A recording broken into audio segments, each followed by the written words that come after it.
What up? What up, everybody? It's Coding Spaces. It's the Odyssey original podcast, and the Warriors just won a game. Woo! Yes.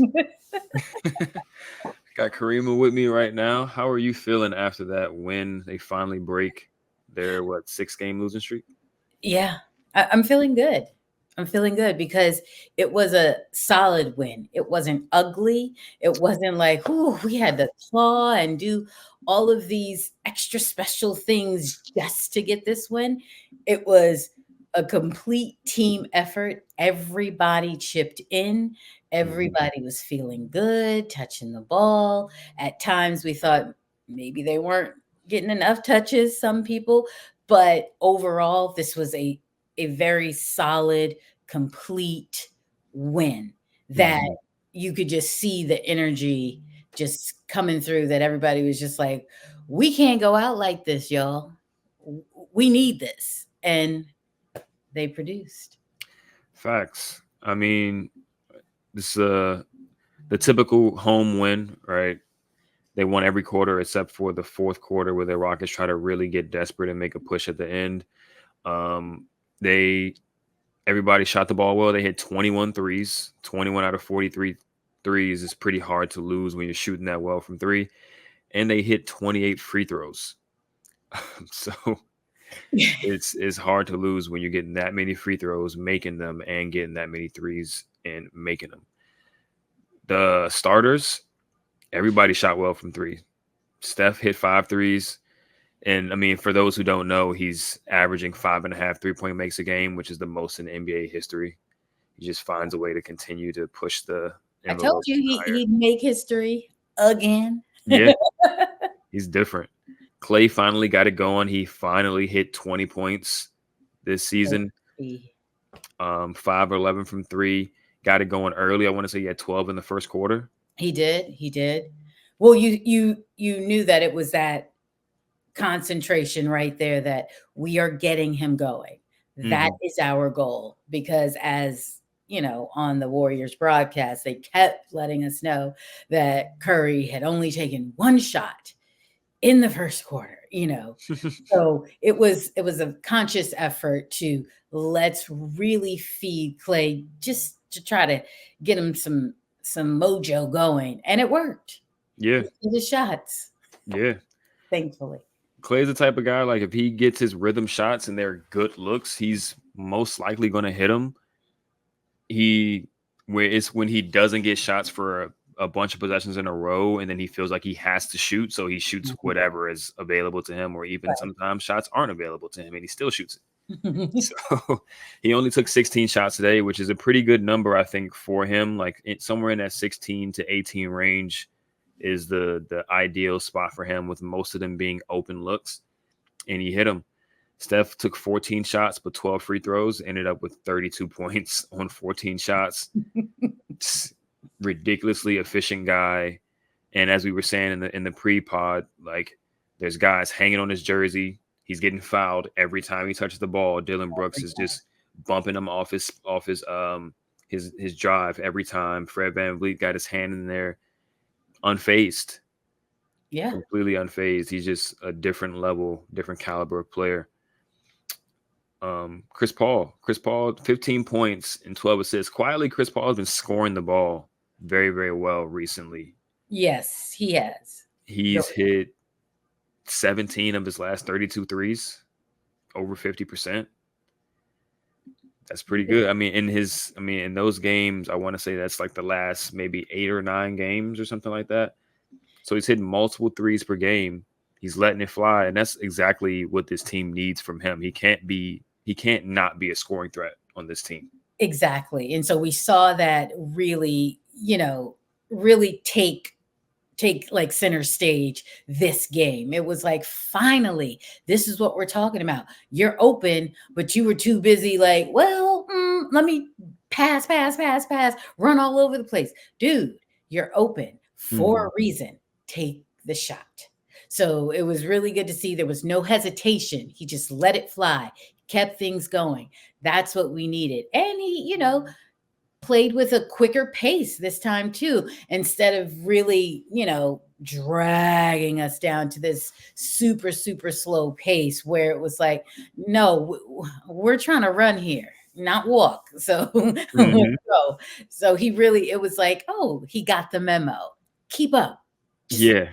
just a bit and take the open shots. And Yeah. so that's what he was doing. And he was even getting into his mid range, that elbow jumper that he loves so much. Hit a few of those and it was good. It was like, yes, this is what we're talking about. And then you just saw the energy. Like we said, the Hmm. energy on the ball is just things are popping. Look at us. And it's not to say that the Rockets aren't playing good defense because they really are, but it's the movement of the ball and everyone actually just being aware of what they need to be doing and Hmm. not getting lost, kind of like loo loo loo dee dee dee. So this was good.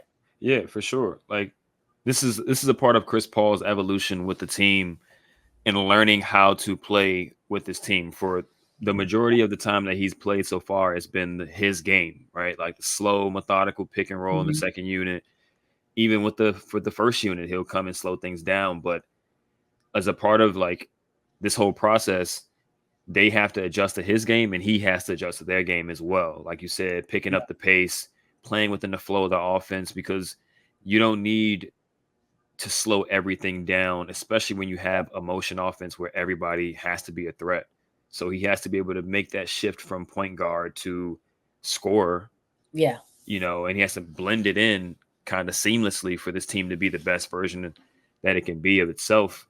I mean, 121 points is, pretty good offense there. So he found a good groove, and I think he's kind of figuring it out a little bit. Yeah. Defensively, I think the team still has a way to go, but obviously their two of their three best defenders are out at the moment with no Draymond and no Gary. We saw a little bit of Trace, but not a ton, only 4 minutes. So they kind of they're leaning into offense with those guys out, playing pods 18 minutes tonight. Dario closed the game pretty much instead of Looney, which was pretty risky because Sengun started just cooking, Yeah. and it's not really much that Dario could do to stop him. So you probably should have closed with Loon there on Sengun, but I think they're just trying to juice the offense up, making sure they can keep scoring with these other teams to keep them at bay, and instead of trying to lean in on defense and not being able to score at the end. So not too upset with that.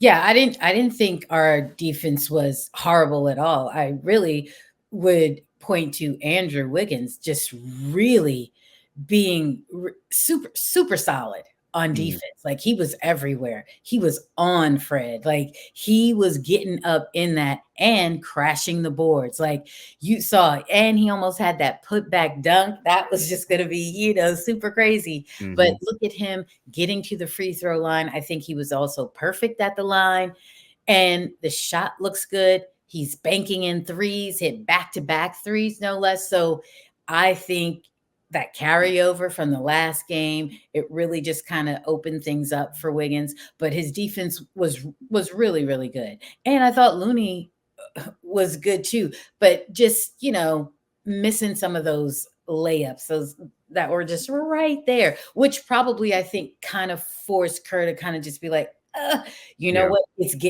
getting tight. Let's just switch this up because Dario is still serviceable. He still is grinding in there. It's not like he's just gonna be a pushover in there. He's gonna fight for the ball at least. So Yeah. you still got an opportunity. So it's not this huge drop off by taking Looney out and putting Dario in there because you saw it was getting close. And guess what? Dario got to the line. He hit his free throws. Like, so it was still like, nah, we're gonna need that too. So it was a good, like you said, it was risky, but I think it was the right move in Mhm. in those moments. So For sure. Sure. He's so smart. He got Steph on a oh yeah, backdoor layup with the that pass. was He ran a pick and roll at the end with Chris Paul to get, like you said, get himself to the line and knock his free throws down. He's a really, really good offensive player. And he was somebody that even before the offseason really kicked off, I wanted them to grab Dario because I knew he could fill in on this role and play on this team because of his IQ, his ability to shoot, pass, dribble, all these things. And he's filling up the stat sheet at 18 points, 5 rebounds, 2 assists, 1 steal, 1 block, +5. Mm-hmm. Just a perfect fit. Hopefully they can find a way to keep him after this season. I doubt he'll be on a minimum, but we'll see when we get there. Yeah. Hopefully it's yeah. Hopefully it's that championship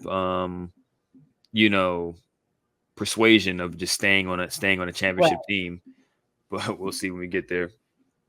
Moses Moody had himself a decent game, right? 7 points, 4 rebounds, active out there, doing the typical stay ready things.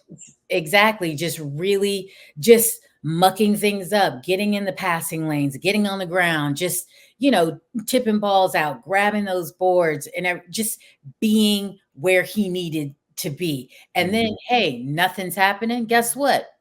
I'm going to drive to the hole. And that's what he did. Boom, foul. There we go, getting to the line. So he's just making the right moves. And I think just based off of what Kerr had said earlier, how he's trying to find minutes to, and Moody kind of is the one that kind of gets the shaft of it. But I think you saw in this particular game that he really tried to work in Moody a lot more, and even Kuminga. Kuminga decided he just wanted to get himself out of the game with some of the boneheaded fouls and stuff like that, which that's his Achilles heel. It's just like, you got to just stay locked in, buddy. Like, don't just let it, anything just like take you off of your course. Like, you were doing well, and then you pick up those quick fouls. Boom, boom, boom. Yeah. And then it's just like, okay, now you got to come sit down. Yep. Because now you're putting us in a position to where, okay, things could get loosey-goosey here. You just have a seat. But I think Kerr was making a conscious effort to let me find these minutes for Moses and really get him in there. So he was in the second unit. He was with the starting group. So I just thought Moody, I just love Moody, Yeah. I mean, he's really good. He's really solid. Yeah. I think ultimately when you think about his career going forward, you have to examine like how high his ceiling can be, like how dynamic of a player is he ultimately going to be, or is he just going to be a really, really good role player for, the rest of his career? I mean, I think either way, you're going to get an extremely solid player. Hopefully he's a Warrior for an extended period of time. But if he, works on his handle a little bit more, just get a little bit more creative with the way he goes about trying to score points, I think he could be a really good, starter. And his defense is already on the up, right? Yeah. Like so much of a difference from his rookie season, and he's actually becoming one of the more dynamic defenders in the league using his length and stuff like that. Speaking of Jonathan, I think he got a tech. Remember, he got a tech. Well, that was a soft tech. That I was just like, come on, because you just let Fred yell out, no, what, and do all of that. Yeah. And nothing happening. Jonathan was just like, wait, where was the foul? Immediately. Like the refs don't even hide it anymore. Nope. I don't think. They're just staying for the Warriors. I mean, every fan base feels like the refs are against them, but it's like it's a mountain of evidence at this point against the Warriors. It's actually crazy. Steph's getting, like we said, getting thrown around the whole game. Rarely gets the amount of calls he should get. Yeah, but you saw the clear one in the fourth. Dylan just literally pushes him off the spot. Kerr's losing his mind. Like, what? And then Fred gets it. Look, gets the same call immediately. Playing defense, barely with a bump to the line. It's insane. It's insane. It's like, imagine if Steph actually got a superstar whistle. Man. Like, he would be by far the best player of all time. Look, no. But yeah, they got to find a way to, overcome that consistently. And that's just, it is what it is at this point. Yeah. Yeah.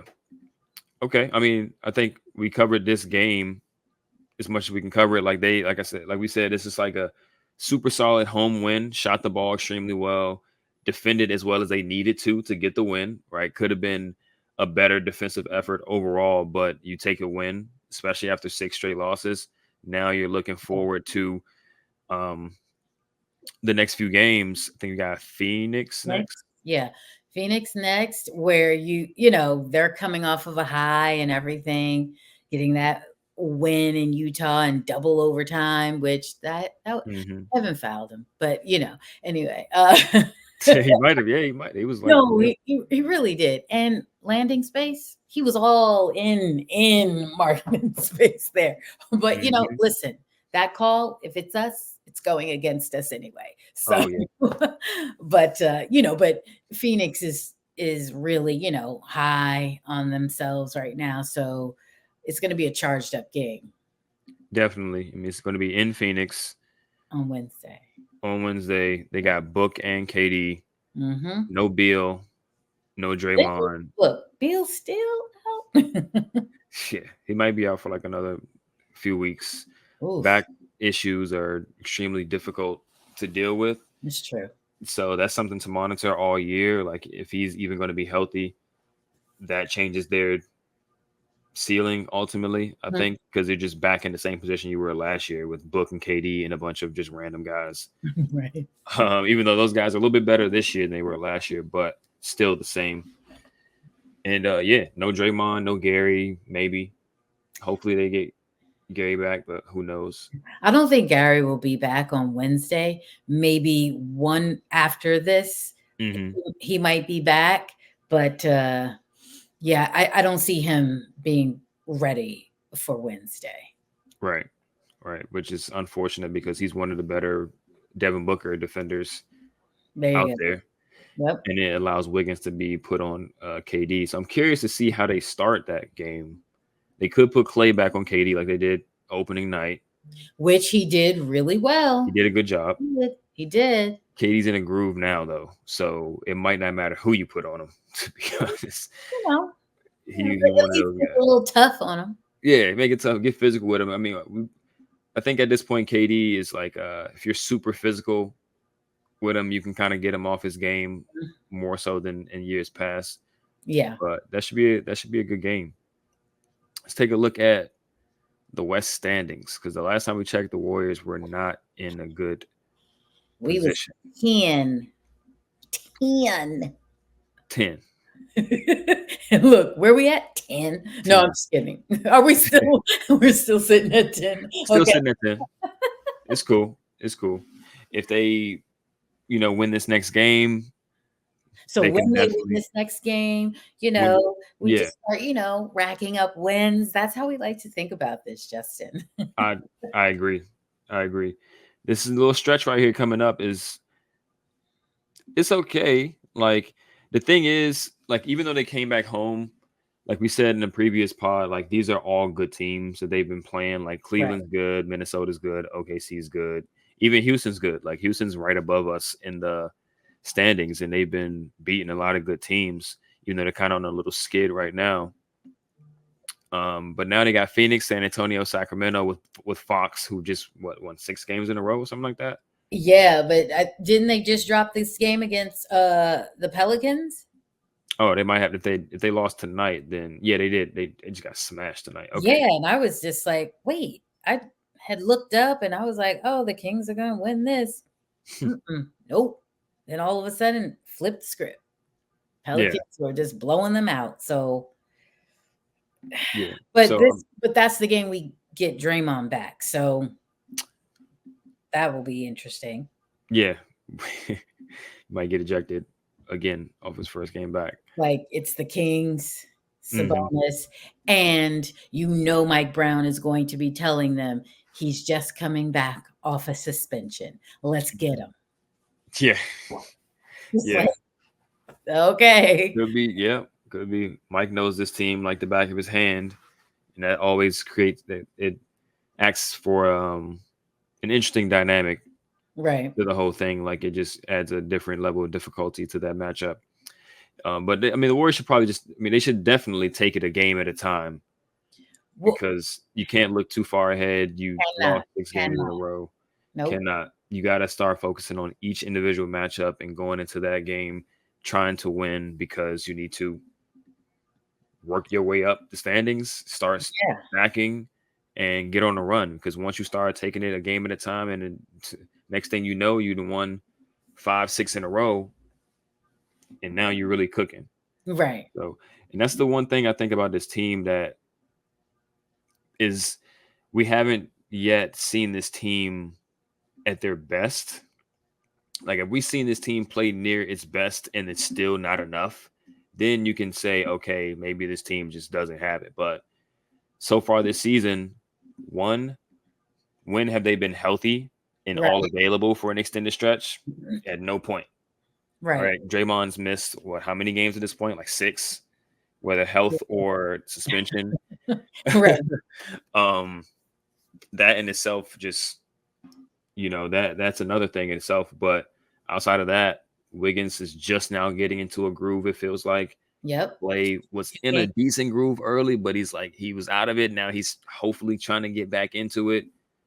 Chris Paul couldn't hit a 3 for the first month of the season.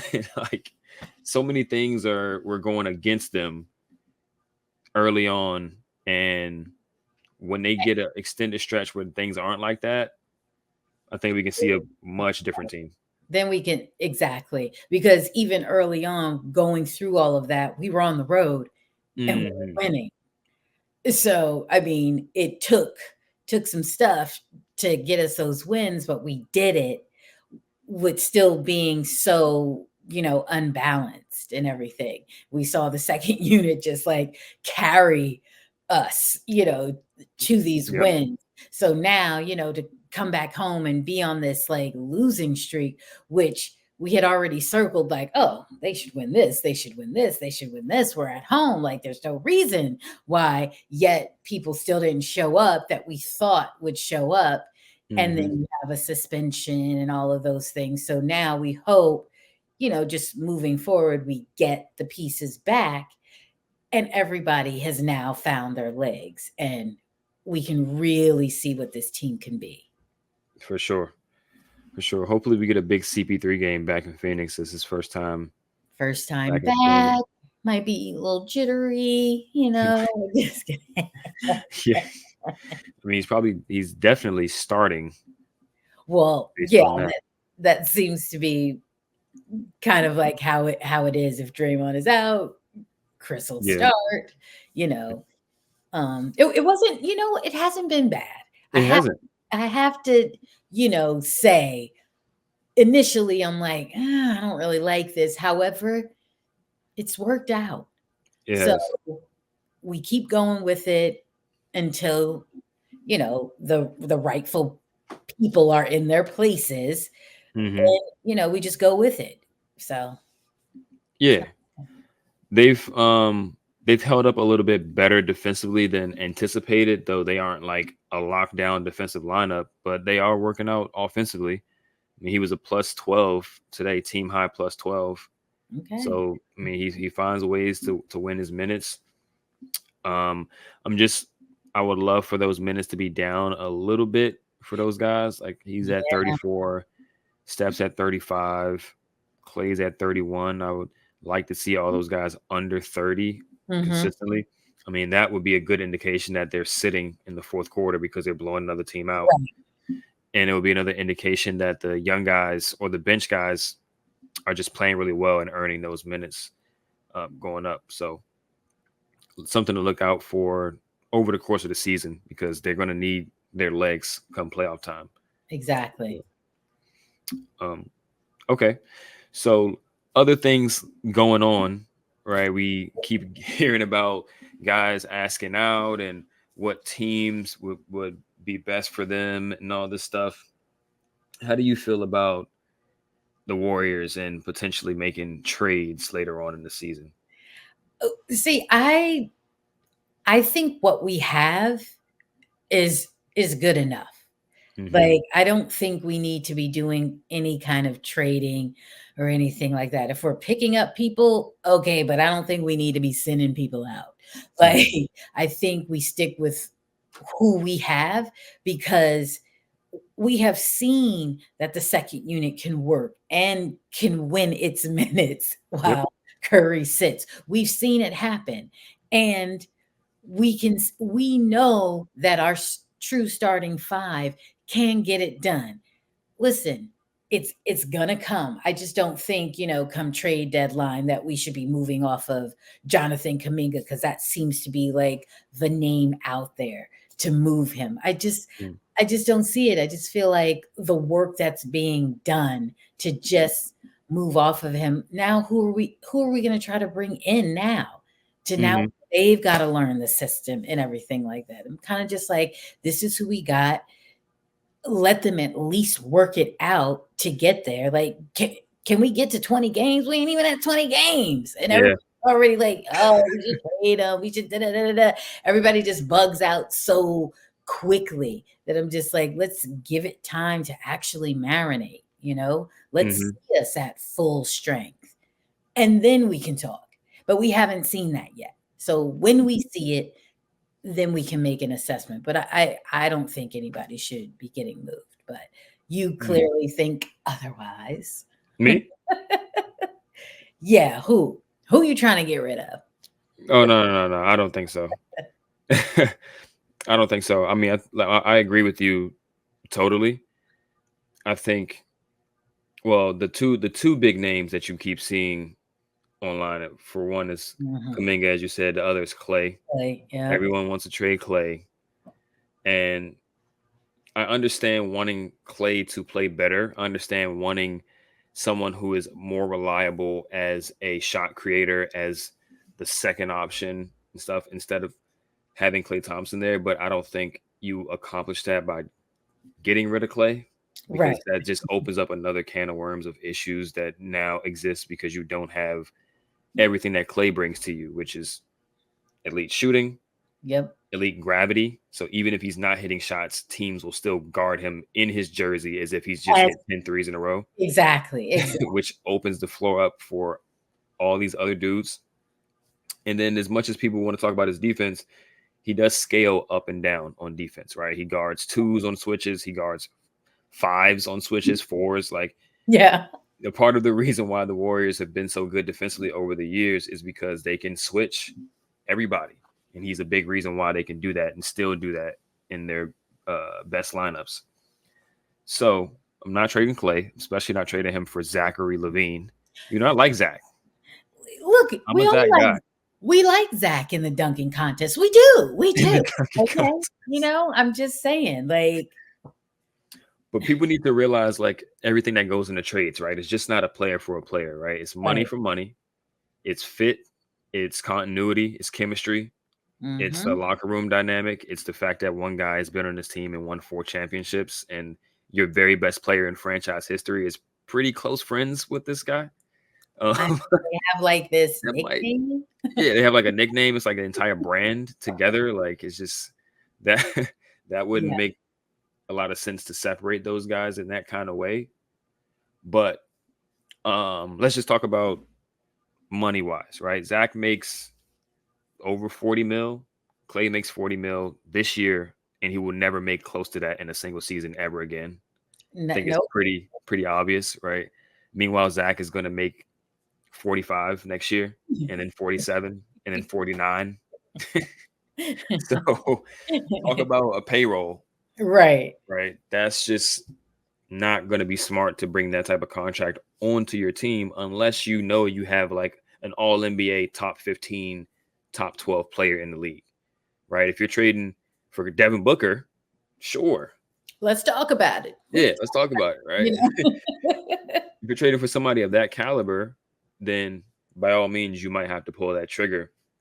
But you're bringing in Zach LaVine, right? He's fringe all-star level, very good player, but he's not that much better, if better than Klay at all, to for it to make sense to bring on that much money and completely uproot the foundation of this team in I this was just dynasty about to say, blowing it all up for what? This guy? for just a little bit more ISO game. Is pretty much what people are so enamored with. Um, And who dunks? Look. And the dunks, yeah, the little bit more athletic and all this type of stuff. So another name that's brought up is obviously all the Raptors guys. People love the Raptors guys. Oh my gosh. And I like those guys too. I think they can help the team depending on like how a deal is structured. But I'm still firmly in the belief that we need to see this team together for an extended stretch before we make any type of decisions like that. Yeah. And we know they're capable of playing at their best, and we know what they would look like at their best. So I'm not saying let's go get this guy and this guy and this guy. But OG Anunoby is a name that comes up Every single every year, time. every And time. I'm like, homie don't even stay healthy throughout seasons. But y'all, just constantly, we need OG, we need OG. What are you doing? What is he doing really? He's a good player, but you're right. He has his health.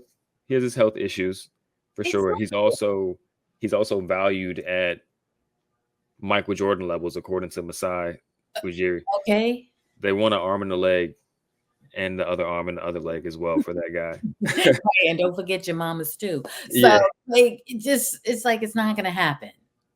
Siakam was also, they always talk about Siakam coming over and everything. It's just like, Mhm. guys, we're not doing it. It's too early. I would say.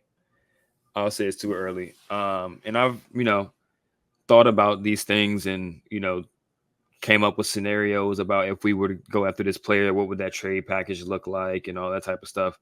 But at the end of the day, a deal's not going to be made until closer to the deadline anyway, so it's not really worth putting that much time and energy into. And like we said, just let the team play and let us see what we really have before you try to just ship guys out and just Yeah. completely undo everything that they've done from the end of last season all the way up to this point. You have to completely rewire that if you bring in another guy and Yeah. swap out somebody else. And so how are you feeling about this though? Do you think the closer we get to the deadline, do you see that Kaminga and Moody could be in a package to go? Like I that wouldn't put it out the realm of possibility. Definitely not. I think their value is so high is because their contract number is low and their own contract for next right, year, right, and they're both good young players. But the thing is, if you trade somebody like that, you want to be getting back someone that one can contribute beyond this year, because those two dudes are going to be contributors for the next 10 years. So right, you want somebody that can help beyond this year, and you want somebody who was like clearly better than them. right. Step right on the floor. You already know, like, well, Yeah, like for sure their value on court impact is going to be higher than those guys. But the thing is, guys who are clearly better than them are making more money, considerably more money. So you would have to attach one of the veteran guys, most likely, right? Like Moody and Kaminga's contracts together are about 10 million. I want to say Moody's right. 3.9. Yeah, so it's about 10 million. So if you're trading both of them for a $10 million player, who making 10 million is going to be worth both of those two guys, Right, right? right. People want to bring up Alex Caruso. I think Alex makes about 9. I don't think he's worth both of those guys. No, he is not. So you're going to have to swing for a bigger fish with those two guys, and then you're going to have to attach somebody like a Chris Paul who's making 30 million. So now that's 40 million to work with. But who's taking Chris Paul? Yeah, who's taking that? I mean, I guess somebody will take his expiring contract and just say, okay, we just let you walk at the end of the year, and we have Moody and Kaminga. But that deal has to materialize like somewhere. Like, where is that deal at? Yeah. Who's available for that number, and what team is taking that? And do we even need to make that deal is the question. I don't think at this very moment, I don't think so. When we get close to the deadline, we'll see what their record is, how they're performing, how each of the players are performing. But just to answer your first question, I don't think Mike is hesitant at all. I don't think he's shy. No, he is not. I just that I'm just not ready to accept something like that Hmm. going down the pike because it's just like, wait, Yeah, yeah. like they're just finally getting their shot. I know, right? And, to ship them off would just be just really sad to see. That's all. So that's why I'm like, no, no, it's too early. I can't think like that. So Right, right. If somebody does get shipped off, I mean, it got to be the guy who ain't been here, but he's been playing better, Mister Christopher. So yeah. he a warrior for now. So we gonna stick by Listen, him. that's right. We're gonna stick by him. We're gonna cheer him on. Yeah, adjacent to him. We he he gotta win something with us before he's Look, a I official warrior. purchase a jersey or anything like that. It's still Yeah, okay, Chris. Okay, Chris, let's go. right, right, right. Um, we got anything else to add? No, well, back to this game, you mentioned how Trace didn't get that much playing time, but he didn't really look all that he didn't really put Like on, healthy. yeah, like I thought he would. But he's been doing everything in the G League, so, and he was listed as questionable coming into this game, so he kind of was just like, yeah, I can go, and then he got out there and realized maybe I really can't go. No, Hmm. because Shangoon, what's his name? He was eating, so He's good. he He's is. good. You can add him to the growing list of We like need to get European bigs. We need to get him. We need a true center. We need to do.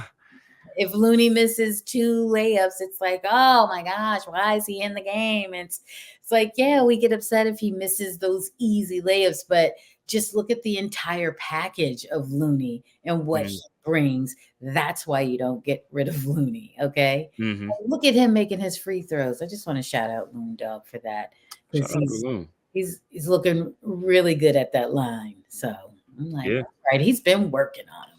he's been working. Loon's a guy who over the course of the season is going to start playing better and better and better. That's just kind of like the nature of the way he comes into seasons. He's not peaking until he gets into a groove. So yeah, shout out to Loon. He's all reliable. Yep. He's still out there looking like it hurts, but he's still doing it, and he gonna keep trucking. So he's at 22 minutes. Sorry, Dario was at 26 minutes. Pretty even split at That's the kind of, five. kind of how we'd want that. Right. Yeah. Depending on matchup, these guys should be Yep. playing around like even minutes. And then it was Dario's night a little bit more tonight because he was scoring, Hmm. so he got a little bit more minutes than Loon. But Loon still brought what he brought to the table, which is defense and rebounding. And almost taken out Fred VanVleet. Yeah. Yeah, it's funny how like the Rockets just kind of like stocked up on the kind of annoying players. Yeah. Like him, Dylan Brooks, kind of Reggie Bullock is another guy. Yeah. It's Reggie's just like pretty quiet this game. He didn't play that much, but pretty quiet. Oh, and Jeff Green. Jeff Green. Yeah, but we cool. We like Uncle Jeff. Well, listen, I don't really like Uncle Jeff, but I was rooting for him when he was a Nugget, just when they were, in the Yeah, finals. But that's about it. that's about it. That's about it. No. Okay. Yeah. So it's a good young Rockets team. I think, Ime Udoka is doing a decent job there. We're not Yes. big Ime fans, Right. considering his past, but he's doing a decent job with this team. Jabari Smith Jr. is going to be very good. Yeah, I've, he's good. been a fan of his. Everybody else on the team, like, yeah, Shangoon's good. Yeah. Jabari's good. Everybody else, I'm cool off of. Right. I don't want to offend anybody. Jalen Green is going to be nice. I know he's a Bay Area guy, California guy. So I don't want to offend anybody. But They like they Jalen Green. yeah. I'm Jabari, Team Jabari, Team Shangoon. Those But two, yeah, no, those two are really, really nice players. for They sure. are. I couldn't get mad at them. Like, I was just like, no, that was a tough shot. And I know. look, we played good defense. That was just a tough shot. And he Mhm. made it. So Mhm. you live with it. Exactly. Exactly. Okay. Yeah, Phoenix coming up. Hopefully, we start getting these wins. We Streaking, will. stacking them, going forward. What's the? We usually do. Me and Nat would do a vibe check every so often. Out of 10, 1 out of 10. What are you thinking right now? Well, since this is our first win after 6 straight losses, the vibe, you know what? I'm at a 7 Okay, because of how they played. I'm at a 7. I'll take a 7. That's What solid. say you? That's a passing grade. I'm gonna say If you say a 6.5, no, no, no. I'm not saying 6.5. I'm gonna say 7 as well. okay. Yeah, I'm gonna say 7 as well. This is what, the 7th home game. It is. Look at you. They won on the 7th game, so they are gonna get a 7. Lost all the other ones, so yeah, we sticking with a 7 for now. Yeah. Um, it's been a great episode. Golden Spaces Odyssey original. All the things we're gonna ask you to do. So do it. So do it. Right? Watch us on YouTube. Subscribe to 95.7 The Game's YouTube channel and get under that podcast folder. Find Golden Spaces. Watch these episodes. Comment, share. Follow us on X. Follow us on Instagram. Follow us on TikTok very soon. Oh, That's ooh, coming as well. ooh, ooh, Yeah. look Yeah. at you. Look Be on at the lookout. Be on the lookout. Leave us good reviews. 5 stars only. If it's not 5 stars, do not leave us a review. Exactly. Why waste your time then? Why waste your time? Why waste your time? Support us. But thank you for listening, and we will be back after the Phoenix game on Wednesday. Wednesday. Yeah. All right. Peace. Bye.